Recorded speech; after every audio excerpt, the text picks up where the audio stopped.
PGR के उपयोग में उचित सावधानी की आवश्यकता होती है। इसकी डोज मौसम की स्थिति, फसल की प्रवृत्ति, पौधे की आयु, स्प्रे की फ्रीक्वेंसी आदि पर निर्भर होती है। अतः किसानों एवं नर्सरी उत्पादकों को परीक्षण करके पीजीआर की डोज का मानकीकरण यानी स्टैंडर्डाइजेशन करने की आवश्यकता है। आवश्यकता से अधिक डोज के छिड़काव से पौधों को नुकसान पहुंच सकता है। हमें इस बात का विशेष ध्यान रखना है कि पीजीआर बहुत सी फसलों की नर्सरी के लिए उपयुक्त नहीं है। अतः किसी भी नई फसल पर पीजीआर का उपयोग करने से पहले किसान एवं नर्सरी उत्पादक स्वयं इसका परीक्षण नर्सरी के कुछ पौधों या ट्रे पर कर ले। इस परीक्षण के परिणामों के आधार पर ही पीजीआर के इस्तेमाल का निर्णय लेवें। प्लांट ग्रोथ रेगुलेटर्स का क्या रोल है नर्सरी में? प्लांट ग्रोथ रेगुलेटर्स हैं एक तरीके से केमिकल सब्सटेंसेस हैं या उनका रेप्लिकेशन है जो नेचुरल हार्मोन्स हैं। आइदर वो चेक करते हैं सेल डिफरेंशिएशन को या फिर एनहांस करते हैं। जब भी हम रेगुलेटर्स की बात करते हैं तो उसमें प्लांट ग्रोथ एनहांसर्स भी इंक्लूडेड होते हैं और प्लांट ग्रोथ रिटार्डेंट्स भी। तो बेसिकली जब भी हम रिटार्डेंट्स की बात करते हैं या एनहांसर्स की बात करते हैं तो हम सेम हार्मोन को आर्टिफिशियली लैब्स में प्रिपेयर करके उनका यूज़ करते हैं। अगर एनहांसर्स की बात करें तो GA3 के डुप्लीकेट केमिकल्स हम लोग प्रोड्यूस करते हैं लैब्स में और उनके स्प्रे से जो प्लांट को एक सिग्नल जाता है कि प्लांट का जो ग्रोथ है, plant should enhance it's growth और वो प्लांट में ग्रोथ ज़्यादा होती है। वहीं रेगुलेटर्स की बात करते हैं तो हम जो जिब्रेलिक एसिड प्रोड्यूस होने का पाथवे है प्लांट में उसको ब्लॉक करते हैं। तो जो भी केमिकल्स प्लांट की ग्रोथ को रिटार्ड करते हैं उसके डिफरेंट मोड ऑफ एक्शंस होते हैं। बट आज जिसकी हम बात करेंगे जो वाइडली अवेलेबल है हमारे लिए, पैक्लोब्यूट्राजोल की हम बात करेंगे, जिसका मोड ऑफ एक्शन जो है वो जिब्रेलिक एसिड पाथवे को ब्लॉक करता है। तो एज अ रिजल्ट हमें ग्रोथ जो है प्लांट का रिटार्ड होता है। उसके अलावा भी कई चीज़ें हैं जो नर्सरी में कंट्रोल की जा सकती हैं। या प्लांट ग्रोथ रिटार्डेंट की बात करें तो और भी उसके कुछ पॉजिटिव इफेक्ट्स हैं। प्लांट में ये जिब्रेलिक एसिड प्रोड्यूस होने का पाथवे है जिसके थ्रू जिब्रेलिक एसिड प्रोड्यूस होता है। जिब्रेलिक एसिड जब भी हम यूज़ कर रहे हैं मतलब जिब्रेलिक एसिड जो है प्लांट ग्रोथ एनहांसर है। जो प्राइमरी इफेक्ट है जो हमें दिखाई देता है after use of plant growth retardant वो है कि प्लांट का जो ग्रोथ है वो चेक होता है। तो ये 3 डिफरेंट प्लांट्स हैं। ये चेक है जिसमें कोई भी प्लांट ग्रोथ रिटार्डेंट का यूज़ नहीं किया गया है। इस प्लांट पे 15 ppm सोल्यूशन पैक्लोब्यूट्राजोल 23% SC का यूज़ किया गया है और इसमें 25 ppm। तो जैसे जैसे हम डोज बढ़ाते जा रहे हैं आप देख रहे हैं कि जो प्लांट है, जो प्राइमरी इफेक्ट जो हमें प्लांट पे दिखाई दे रहा है वो ये है कि प्लांट का ग्रोथ चेक हो रहा है। इसके अलावा जो एडिशनल बेनिफिट्स पीजीआर्स के यूज़ से हो सकते हैं, फर्स्ट जो दिखेगा हमें इसमें भी देख सकते हैं कि जो प्लांट ग्रोथ रेगुलेटर जिनमें यूज़ हुआ है उनकी लीव्स जो है ज़्यादा ग्रीन है, डार्क ग्रीन है एज़ कम्पेयर टू जिसमें पीजीआर का यूज़ नहीं हुआ है। तो ये जो एडिशनल बेनिफिट है इसके पीछे का क्या फिजियोलॉजी है प्लांट में। जनरली जैसा ह्यूमन बॉडी है इसी तरीके से समझ सकते हैं इसको कि कभी भी हम कोई मेडिसिन या कोई भी ऑल्टरेशन किसी भी मीन्स के थ्रू अपनी बॉडी में करते हैं, या तो वो किसी मेडिसिन के थ्रू हो या कुछ भी हो, तो उसके कुछ ना कुछ साइड इफ़ेक्ट्स जैसा हम बोलते हैं, कुछ ना कुछ साइड इफ़ेक्ट्स होते हैं। सिमिलरली जब हम जो हमारा प्राइमरी पर्पस है कि हम जिब्रेलिक एसिड प्रोड्यूस होने का जो पाथवे है प्लांट में उसको ब्लॉक कर रहे हैं, as a result of this third step में जो वो बायोकेमिकल पाथवे है उसमें फाइटल प्रोड्यूस होता है प्लांट में, right, as a side effect of hindrance with GA3 pathway. तो इसके प्रोडक्शन से क्लोरोफिल प्रोड्यूस होता है, as a result of which जो प्लांट है उसमें हमें इसकी वजह से जो लीव्स हैं वो ग्रीनर दिखाई देती है। एक और बहुत इम्पॉर्टेंट जो पीजीआर का फ़ायदा हमें मिल सकता है वो ये है कि जो प्लांट में वाटर यूजेज है वो रिड्यूस होता है। जैसे GA3 जो है वो प्लांट जब यंग होता है और उसको और ज़्यादा ग्रोथ की ज़रूरत है तब GA3 जैसे प्रोड्यूस होता है प्लांट में। इसी तरह जब प्लांट ओल्ड होता है, राइट, या कुछ ऐसे स्ट्रेस प्लांट को मिलते हैं कि प्लांट को सिग्नल जाए, अगर प्लांट को सिग्नल जाए कि उसको अपनी जितनी भी एक्टिविटीज़ हैं उनको लोअर डाउन करना है, तो उस केस में ऐसी स्ट्रेस की सिचुएशंस में प्लांट के अंदर एब्सिसिक एसिड प्रोड्यूस होता है। As a result of hindrance in this cycle, second step में जो है एज अ साइड इफेक्ट जैसा कह सकते हैं, पैक्लोब्यूट्राजोल का यूज़ करने का साइड इफ़ेक्ट से एब्सिसिक एसिड भी प्लांट में कुछ मात्रा में प्रोड्यूस होता है, जिसकी वजह से प्लांट को ऐसा सिग्नल जाता है कि प्लांट स्ट्रेस में है और प्लांट कम वाटर यूज़ करता है। इसी का रीज़न है कि प्लांट का जो रूट सिस्टम है, प्लांट ग्रोथ रिटार्डेंट यूज़ करने से, स्पेसिफिकली पैक्लोब्यूट्राजोल यूज़ करने से, इस वजह से स्ट्रॉन्ग होता है, राइट। रूट ग्रोथ प्लांट में अच्छी होती है क्योंकि प्लांट के पास ये सिग्नल है कि उसके पास वाटर स्ट्रेस है, तो प्लांट अपना जो रूट सिस्टम है उसको और विगरसली प्रोड्यूस करता है। कुछ फंगल डिजीजेज में का इंसिडेंस प्लांट में कम होता है अगर हम PGRs का यूज़ कर रहे हैं तो। स्पेसिफिकली ये सारे जितने भी PGRs अगर मैं बोल रही हूँ तो कई PGRs हैं, सबके मोड ऑफ एक्शन अलग अलग हैं। यहाँ पे जो हम बात कर रहे हैं, जो हमारे लिए रेडिली अवेलेबल है, यहाँ पे हम पैक्लोब्यूट्राजोल की बात कर रहे हैं। As a side effect of this hindrance, squalene करके एक केमिकल है जो प्लांट में प्रोड्यूस होता है, जो कि आगे जाके कुछ ऐसे केमिकल्स प्रोड्यूस करता है प्लांट में, जो फंजाई हैं उनकी ग्रोथ ईजिली हो जाती है। बट इसकी वजह से कैम्पेस्ट्रॉल करके एक एसिड बोल सकते हैं जो प्लांट में प्रोड्यूस नहीं हो रहा है, तो फंगल ग्रोथ जो है प्लांट में वो कम होती है। तो as a result of use of paclobutrazol, जो फंगल डिजीजेज हैं उसका इंसिडेंस भी हम अपने प्लांट में कम कर सकते हैं। तो हमारा जो प्राइमरी पर्पस है कि ग्रोथ हमें प्लांट का चेक करना है, उसके अलावा भी कई चीज़ें हैं जो कि शायद नर्सरी ग्रोइंग में बहुत इम्पॉर्टेंट है। GA3 पाथवे को जब हम हिंडर कर रहे हैं इन शॉर्ट, तो as a result of this second step में हमारा एक as a side effect of which abscisic acid produce हो रहा है, जिससे कि वाटर रिक्वायरमेंट प्लांट की कम हो रही है, प्लस रूट ग्रोथ प्लांट की अच्छी हो रही है। देन इसी स्टेप में कैम्पेस्ट्रॉल करके एक एसिड है जो प्लांट में ऑलरेडी प्रेजेंट है, इस स्टेप से वो प्रोड्यूस नहीं हो पा रहा है, तो फंजाई को ब्रीड करने के लिए वो नेसेसरी कंडीशंस नहीं मिल रही है, तो फंगल ग्रोथ का जो इंसिडेंस है वो प्लांट में कम है। देन फाइटल प्रोड्यूस हो रहा है प्लांट में, as a result of which chlorophyll produce हो रहा है, और जो प्लांट है हमारे PGR के यूज से और ज़्यादा ग्रीनर दिखाई दे रहा है, राइट। सो ये कुछ एडिशनल बेनिफिट्स हैं। First and foremost benefit obviously कि हम ग्रोथ उसका चेक कर रहे हैं। सो PGRs को सिर्फ एक ग्रोथ रिटार्डेंट ना यूज़ करके या ग्रोथ कंट्रोल के लिए ना यूज़ करके हम एज अ मैनेजमेंट स्ट्रैटेजी अपने डेली ऑपरेशंस में इंकॉर्पोरेट कर सकते हैं। GA का यूज़ भी कर सकते हैं प्लांट ग्रोथ को एनहांस करने में, बट जैसा कि प्लांट ग्रोथ को रोक रहा है पैक्लोब्यूट्राजोल, ऐसे GA3 जो है प्लांट का जो मास है, ड्राई मैटर है, वो उतना ही रहेगा, बट प्लांट को एक तरीके से समझ सकते हैं कि स्ट्रेच कर रहा है। तो प्लांट अगर GA3 का यूज करेंगे तो वो लैंकी होगा, प्लांट स्टर्डी नहीं रहेगा।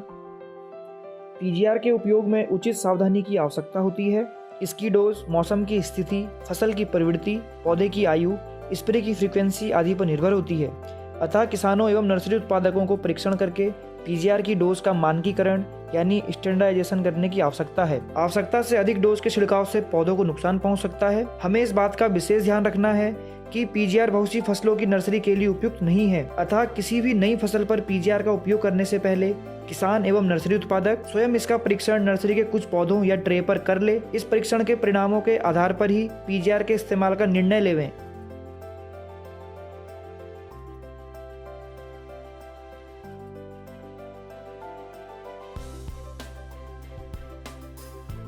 Then the important thing is कि how to apply PGRs। अब आगे जो भी हम डोजेस डिस्कस करेंगे वो सब 23% SC पैक्लोब्यूट्राजोल के लिए है। सबसे पहले मोड ऑफ एक्शन की बात करेंगे कि पैक्लोब्यूट्राजोल का मोड ऑफ एक्शन प्लांट में क्या है। लीव स्टेम से भी प्लांट इसको अपटेक कर सकता है, but that is very less, है ना, वो अपटेक बहुत ही कम होता है। तो मैक्सिमम अपटेक जो है वो सिस्टमिक एक्शन है इसका। तो बेसिकली रूट्स जो हैं, इसको अगर हम मीडिया में इसको अप्लाई करेंगे तो रूट्स उसका अपटेक करेगी, राइट, और ये प्लांट सिस्टम में जाए। तो मोड ऑफ एक्शन अगर इसका जो है सिस्टमिक है, सोल्यूशन इसका बना के मीडिया में अप्लाई करना है, जिससे कि रूट्स इसका अपटेक करेंगे।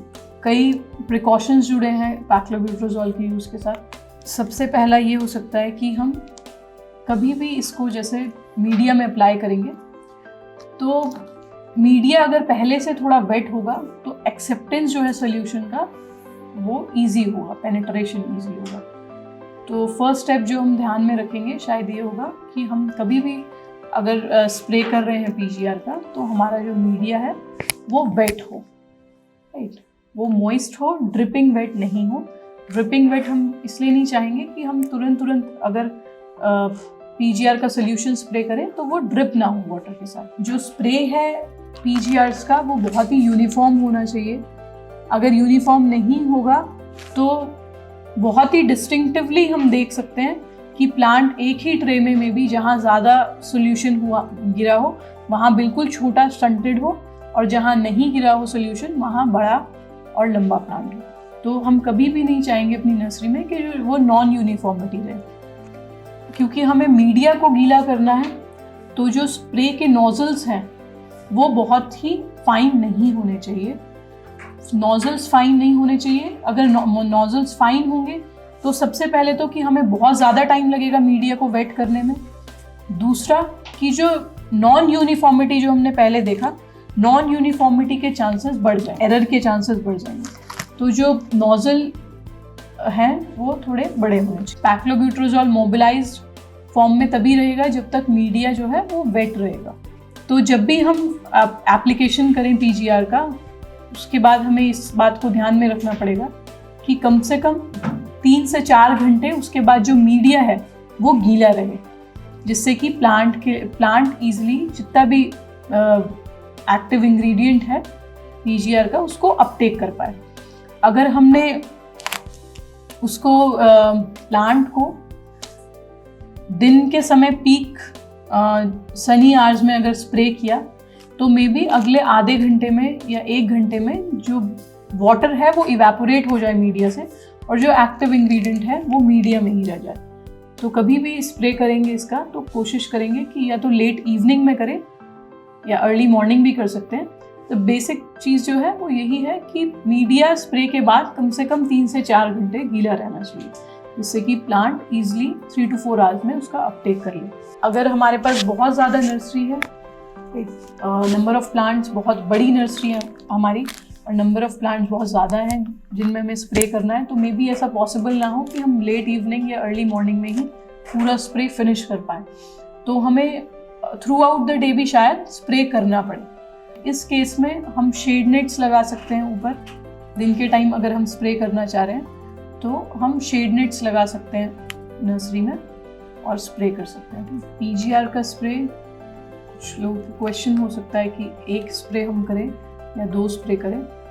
At least it will depend on the dose, but at least 7 to 8 days का इंटरवल होना चाहिए 2 स्प्रेज में। प्रिकॉशन ये है कि हम कभी भी प्लांट ग्रोथ रिटार्डेंट का सोल्यूशन बनाएं तो उसे किसी भी प्रोडक्टिव जगह पे डंप ना करें, उतना ही सोल्यूशन बनाएं जितने की हमें ज़रूरत है। अगर हमारे पास ग्रीन हाउस है जहाँ पे हम नर्सरी भी करते हैं और मे बी क्रॉप भी लेते हैं, तो इस समय में ऐसे कंडीशन में हम चाहेंगे कि हमारी ट्रे से जो सोल्यूशन है वो ड्रिप ना हो, राइट, क्योंकि कुछ उसका रेसिड्यू सॉइल में रह सकता है, राइट, रेसिड्यू कुछ सॉइल में रह सकता है, मे बी जो अगर हम उसमें कुछ बाद में कल्टीवेट करना चाहें तो वो प्रोडक्टिव ना हो। बेसिकली 10 to 12 डेज में जो है इसका जो एक्टिव इंग्रेडिएंट है वो मीडिया में नहीं रहता है, राइट, रेसिड्यू। तो एक ये भी प्रिकॉशन है कि हम अगर स्प्रे कर रहे हैं प्लांट ग्रोथ रिटार्डेंट का तो कम से कम स्प्रे करने के बाद 6 से 7 दिन फील्ड पे उसको ना दें। अगर आज मैंने स्प्रे किया है पीजीआर का अपनी नर्सरी में तो मैं अगले 1 हफ्ते तक उसको डिस्पैच नहीं करूँगी। एक करेक्ट स्टेज जो स्प्रे की है वो है कि जब हमारा पहले 2 कॉटलेडन लीफ आती है फिर 1 ट्रू लीफ निकलती है, राइट। तो जब पहला जो ट्रू लीफ आया है वो एक राइस ग्रेन के साइज का हो तब हम उसमें फर्स्ट स्प्रे कर सकते हैं। ये अगर इस स्टेज से नीचे हमने स्प्रे किया तो मे बी अगर कोई प्लांट है तो वो ग्रोथ ना ले। कम से कम जो हमें चाहिए वो 1 ट्रू लीफ चाहिए। इससे ऊपर हो अगर 2 ट्रू लीफ हो या 1 ट्रू लीफ बड़ा हो तो हम स्प्रे कर सकते हैं, बट इससे कम है अगर एक पहला ट्रू लीफ नहीं बना है एक ग्रेन साइज का तो हम स्प्रे नहीं ले सकते। स्ट्रिक्टली ये जितने भी डोजेस हैं ये 23% एक्टिव इंग्रेडिएंट ऑफ पैक्लोब्यूट्राजोल के हिसाब से वर्कआउट किए गए हैं।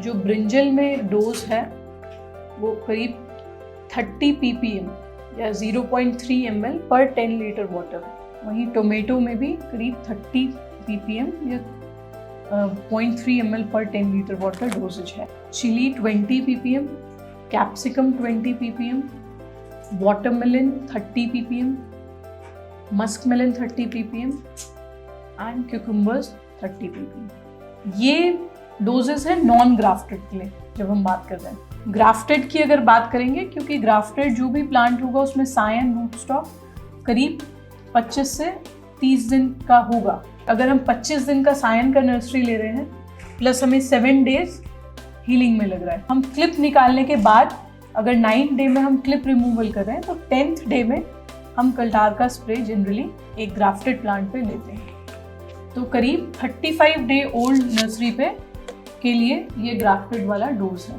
ग्राफ्टेड में ब्रिंजल का dose is around 60 ppm, tomato 50 ppm, chilli 30 ppm, capsicum 25 ppm, watermelon 30 ppm. There's a precaution with watermelon. It is very sensitive to use of paclobutrazol. For muskmelon and cucumbers, the dose is 50 ppm and 50 ppm. ये जो doses formulate की गई हैं ये हमने trials करके different crops में different as of crop के हिसाब से इनको फॉर्मुलेट किया। बहुत बड़ा प्रिकॉशन है। जो डोजेस हैं हमें उन पे स्टिक करना है। अगर हम कोई भी अपनी तरफ से ट्रायल करना चाहते हैं तो एक छोटी मात्रा में करें, 200 पौधे पे, 100 पौधे पे। अगर ज़्यादा डोज हो गई तो प्लांट स्टंटेड रह सकते हैं और वो बड़े नहीं होंगे, या अगर बड़े होंगे तो मे बी उसको 20, जहाँ वो नर्सरी अगले 10 दिन में डिस्पैच के लिए रेडी थी, शायद वो 1 महीना ले ले।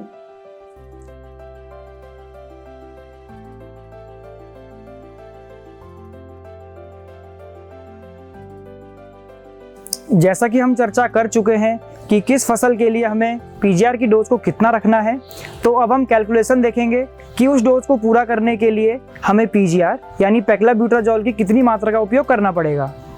नर्सरी के पुराने अनुभवों के आधार पर मैं यह कह सकता हूं कि 120 सेल वाली ट्रे को पर्याप्त तरीके से ड्रेंचिंग करने के लिए मुझे 200 ml पानी की आवश्यकता होगी। यदि मैं 50 ट्रे में ड्रेंचिंग करना चाहता हूं तो मुझको 200 गुना 50 यानी कि 10,000 ml पानी यानी 10 लीटर पानी की आवश्यकता होगी। अभी हमने यहाँ कैलकुलेट कर लिया है कि हमको 50 ट्रे में ड्रेंचिंग करने के लिए 10 लीटर पानी की आवश्यकता होगी। तो जैसे कि हमने रिकमेंड किया है कि हमारी ब्रिंजल की नर्सरी में पैक्लोब्यूट्राजोल की रिकमेंडेड डोज 0.3 ml 10 लीटर पानी में, यानी जिसको हम 30 ppm भी कह सकते हैं, इतनी होगी। तो मुझे 10 लीटर पानी के लिए पैक्लोब्यूट्राजोल की 0.3 ml मात्रा का उपयोग करना पड़ेगा। पैक्लोब्यूट्राजोल की यह मात्रा 0.3 ml बहुत कम है, जिसको कि किसी सिरिंज या अन्य किसी माध्यम से एक्यूरेट तरीके से नाप पाना बहुत मुश्किल है। इतनी कम मात्रा को नापने के लिए हम माइक्रो पिपेट का उपयोग करते हैं, जो कि माइक्रोलीटर्स में नापते हैं। माइक्रोलीटर मिलीलीटर का 1000वां भाग है, यानी कि मैं 0.3 ml को 300 माइक्रोलीटर भी लिख सकता हूँ और उसको 300 माइक्रोलीटर के रूप में नाप सकता हूँ। पैक्लोब्यूट्राजोल की 300 माइक्रोलीटर मात्रा को माइक्रो पिपेट की मदद से बड़ी आसानी से और एक्यूरेट तरीके से नाप सकते हैं।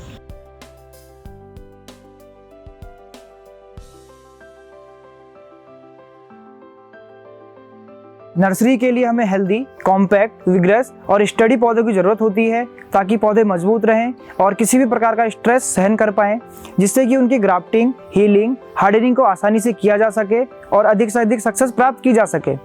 जिसके लिए हम प्लांट ग्रोथ रेगुलेटर्स यानी पीजीआर्स का उपयोग करते हैं, जो कि प्लांट की ग्रोथ को रोकते नहीं हैं बल्कि उनको नियंत्रित करते हैं। यदि बात करें नर्सरी के किस स्टेज पर हमें पीजीआर्स का स्प्रे करना चाहिए, तो जब हम सोइंग करते हैं सीड की, उसके बाद 2 कॉर्डिलन लीफ निकलने के बाद जब पहली ट्रू लीफ 1 से लेकर 1.5 सेंटीमीटर तक की हो जाए, उस समय पर हमें पीजीआर्स का स्प्रे करना चाहिए। यदि हम पीजीआर्स का स्प्रे उस कंडीशन से छोटी कंडीशन जब ट्रू लीफ ना निकली हो उस समय पर करें, तो हो सकता है नर्सरी पर इसका बुरा प्रभाव पड़े और तीसरी लीफ आने पर थोड़ा समय भी लग सकता है। नर्सरी की ग्रोथ को नियंत्रित करने के लिए अभी हम जो पीजीआर उपयोग कर रहे हैं वह पैक्लोब्यूटाजोल है। पैक्लोब्यूटाजोल का मुख्यतः एब्जॉर्प्शन लीफ और रूट के माध्यम से होता है, तो हमें इंश्योर करना चाहिए कि स्प्रे से पहले मीडिया गीला रहे, उसमें नमी रहे, ताकि पीजीआर का एब्जॉर्प्शन अच्छे से हो पाए। ब्रिंजल की इस नर्सरी में अभी हमें पीजीआर की ड्रेंचिंग करनी है, परंतु ब्रिंजल का मीडिया अभी ड्राई दिख रहा है, तो ड्रेंचिंग से पहले हमें इसमें लाइट इरिगेशन करना पड़ेगा ताकि मीडिया अच्छे से गीला हो जाए।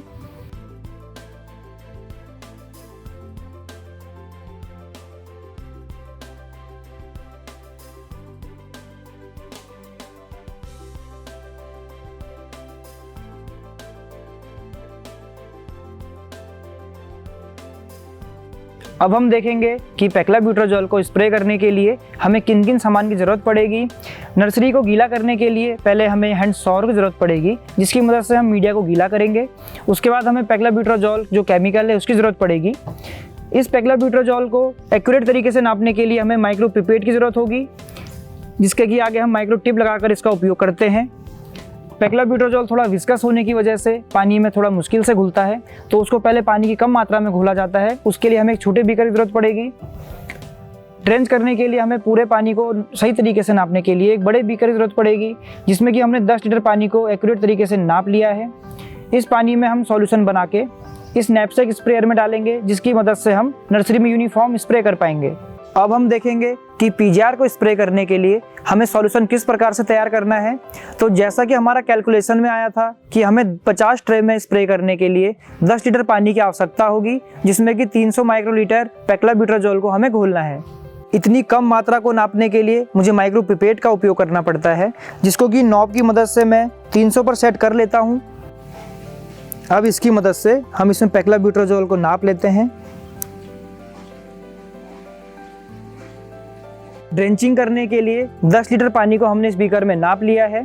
इसी में से थोड़ा सा पानी लेकर इसमें मैं पीजीआर को सही से घोलूंगा। पैक्लोब्यूटाजोल विस्कस होने की वजह से एक बार में माइक्रो टिप से नहीं निकल पाता है, तो हमें यह इंश्योर करना चाहिए कि पूरा पैक्लोब्यूटाजोल माइक्रो टिप के अंदर से निकलकर पानी में घुल जाए, ताकि हमारे सॉल्यूशन का कंसंट्रेशन एक्यूरेट रहे। अब इस स्टॉक सॉल्यूशन को 10 लीटर पानी में मिला लेते हैं और इसे सही से घुलने के बाद यह स्प्रे के लिए तैयार है। इसको नैपसेक स्प्रेयर में डालकर हम इसकी ड्रेंचिंग कर सकते हैं। स्प्रे में हमारी मदद करेंगे चंद्रकांत जी। हम शुरू से ही सुनते आ रहे हैं कि ग्राफ्टिंग के लिए हमें यूनिफॉर्म नर्सरी का होना बहुत ही महत्वपूर्ण है। नर्सरी को यूनिफॉर्म रखने के क्रम में हमने सीड सोइंग, जर्मिनेशन रूम में तापमान, इरिगेशन व अन्य सभी ट्रीटमेंट नर्सरी को एक समान दिए हैं। तो हम यह इंश्योर करेंगे कि पीजीआर का स्प्रे करते समय भी हम यूनिफॉर्मिटी को बनाए रखेंगे और सभी पौधों पर स्प्रे समान तरीके से करेंगे। यदि पौधों पर कहीं पर कम व कहीं पर ज़्यादा स्प्रे होता है, तो उसी के अनुसार नर्सरी में भी कहीं पर छोटे व कहीं पर बड़े पौधे दिखाई देते हैं, जो कि ग्राफ्टिंग के समय नर्सरी की गुणवत्ता को प्रभावित करते हैं। नर्सरी में स्प्रे करने के लिए कुछ तरीके अपना सकते हैं, जैसे एक तरफ से स्प्रे करते जाना चाहिए। यदि अंत में कुछ पानी बचता है तो उस पानी को भी पूरी नर्सरी में एक समान रूप से स्प्रे करना चाहिए। या पंप के फ्लो रेट का आकलन कर हम यह पता कर सकते हैं कि 200 ml पानी एक ट्रे में कितने सेकंड्स में गिर रहा है। उसके अनुसार हम पूरी नर्सरी में स्प्रे कर सकते हैं। इससे बीच में पानी खत्म भी नहीं होगा और अंत में पानी बचेगा भी नहीं। नर्सरी में पैक्लोब्यूटाजोल का स्प्रे हमेशा शेड नेट के नीचे रखकर ही करना चाहिए। गर्मियों के मौसम की बात करें तो अधिक तापमान और ड्राई मौसम होने की वजह से स्प्रे के कुछ समय बाद ही पत्तियों की नमी सूख जाती है, जिससे कि पत्तियों के मार्जिन्स पर केमिकल की कंसंट्रेशन हाई हो जाती है, जिससे मार्जिन्स पर बर्निंग देखी जा सकती है और केमिकल को एब्जॉर्ब होने का समय नहीं मिल पाता है। इससे बचने के लिए हम स्प्रे के 15 से 20 मिनट बाद पानी का हल्का इरिगेशन दे सकते हैं, ताकि पत्तियों में रुका हुआ केमिकल बहकर मीडिया में चला जाए। बात करें बरसात और सर्दी के मौसम की, तो स्प्रे के बहुत समय बाद तक भी पत्तियां गीली ही रहती हैं, तो हमें इरिगेशन की ज़रूरत नहीं पड़ती है। पीजीआर के उपयोग में उचित सावधानी की आवश्यकता होती है। इसकी डोज मौसम की स्थिति, फसल की प्रवृत्ति, पौधे की आयु, स्प्रे की फ्रीक्वेंसी आदि पर निर्भर होती है। अतः किसानों एवं नर्सरी उत्पादकों को परीक्षण करके पीजीआर की डोज का मानकीकरण यानी स्टैंडर्डाइजेशन करने की आवश्यकता है। आवश्यकता से अधिक डोज के छिड़काव से पौधों को नुकसान पहुंच सकता है। हमें इस बात का विशेष ध्यान रखना है कि पीजीआर बहुत सी फसलों की नर्सरी के लिए उपयुक्त नहीं है। अतः किसी भी नई फसल पर पीजीआर का उपयोग करने से पहले किसान एवं नर्सरी उत्पादक स्वयं इसका परीक्षण नर्सरी के कुछ पौधों या ट्रे पर कर ले। इस परीक्षण के परिणामों के आधार पर ही पीजीआर के इस्तेमाल का निर्णय लेवें।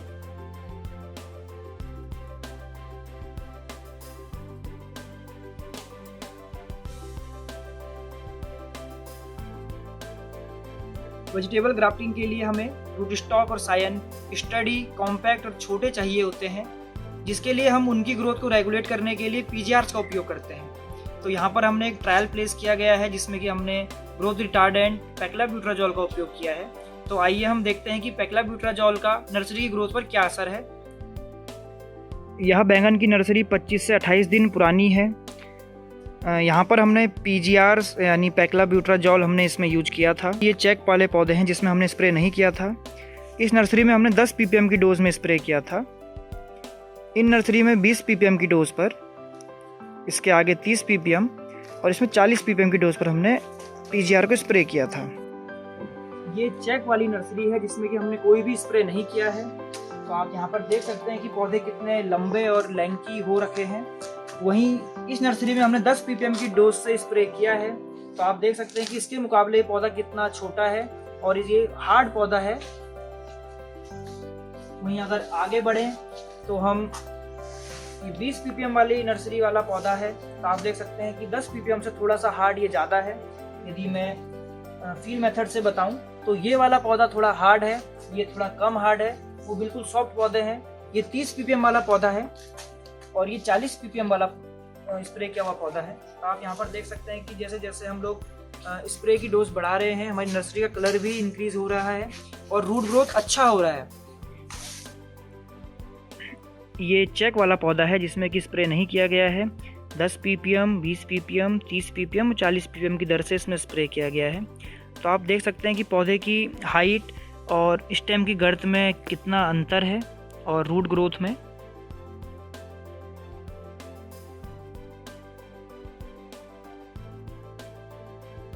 ग्राफ्टिंग के लिए हमें एक अवस्था और एक हाइट के पौधों की आवश्यकता होती है, इसीलिए हम इसमें कोई भी ट्रीटमेंट करते हैं वो शुरू से ही यूनिफॉर्म करते हैं ताकि हमें ग्राफ्टिंग के समय यूनिफॉर्म पौधे प्राप्त हों। हमने जब पीजीआर स्प्रे किया उस समय भी हमने इसमें यूनिफॉर्म स्प्रे किया। तो आप यहाँ पर देख सकते हैं कि जितने भी पौधे हैं सब एक हाइट पर हैं। उसी प्रकार हम यहाँ पर देख सकते हैं कि अनइवन स्प्रे के कारण कुछ पौधे छोटे रह गए हैं और कुछ पौधे बड़े हो गए हैं। उसी प्रकार बैंगन की नर्सरी में कुछ पौधे छोटे हैं, कुछ पौधे बड़े हैं। तो हमको स्प्रे करते समय यह कोशिश करनी चाहिए कि कोई भी स्प्रे करें तो उसको हम इवनली स्प्रे करें ताकि सभी पौधे एक हाइट पर रहें, जिससे कि ग्राफ्टिंग में आसानी हो और हमें गुणवत्ता वाली नर्सरी को प्राप्त कर पाएँ।